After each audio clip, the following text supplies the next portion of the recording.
What's the most ridiculous thing you've witnessed while working customer service? Okay, so this happened like 4 years ago when I was working at this fast food place during college. It was a pretty normal afternoon shift, and I was working drive-thru, which was usually chill compared to the front counter. This guy pulls up to the window, probably mid-30s, wearing a button-up shirt and tie, looking like he just came from some office job. I'll call him Derek. He seemed totally normal at first, kind of quiet, but whatever. I hand him his food and he checks the bag right there, which was annoying, but not unusual. And then it starts. "Where's my BBQ sauce?" he asks.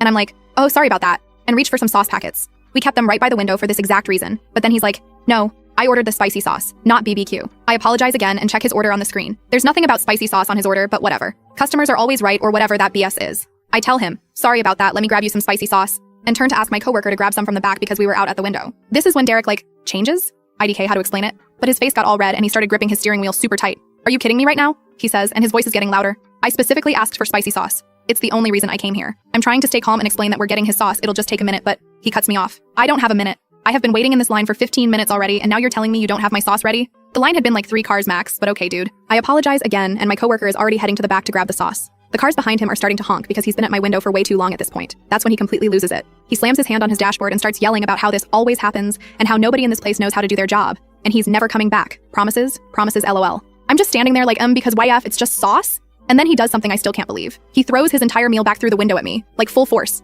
Soda, burger, fries, everything. I managed to duck, but it hit the wall behind me and exploded everywhere. My manager Tina comes running over because of all the commotion, and Derek is now halfway out his car window screaming about how we ruined his day and he drove all the way across town for this sauce and we're incompetent and all this crazy stuff. Tina tells him he needs to leave immediately or she's calling the police. Instead of leaving, this grown man punches his own car radio, like full-on smashes it with his fist. Then he starts crying, not like quiet tears, but full-on sobbing while still yelling at us. By this point, one of my coworkers had already called the cops. And when Derek saw Tina on the phone, he tried to drive away, but ended up hitting the concrete barrier thing that protects the building. Now his car is stuck and he's just sitting there crying and punching his steering wheel. Police show up pretty quick and they take him out of the car. He's still crying and now he's telling the cops that we don't understand how important this is. And TBH, we're all confused because it's literally just sauce packets. So here's the weird part. While the police are talking to him, my coworker comes back with the spicy sauce packets. Derek sees this and literally lunges for them, like the cops had to hold him back. One of the officers asks him what's so special about this sauce. Turns out Derek had been trying to impress this woman he was dating. Apparently she had mentioned once that this specific sauce was her absolute favorite thing, but she couldn't find it anywhere because it was supposed to be discontinued after that day. He had promised to get her some before they ran out forever, and he'd already tried like 5 other locations that were all out. The sauce wasn't even being discontinued. It was just a rumor that had spread online. We had plenty in the back and were going to get more the next day.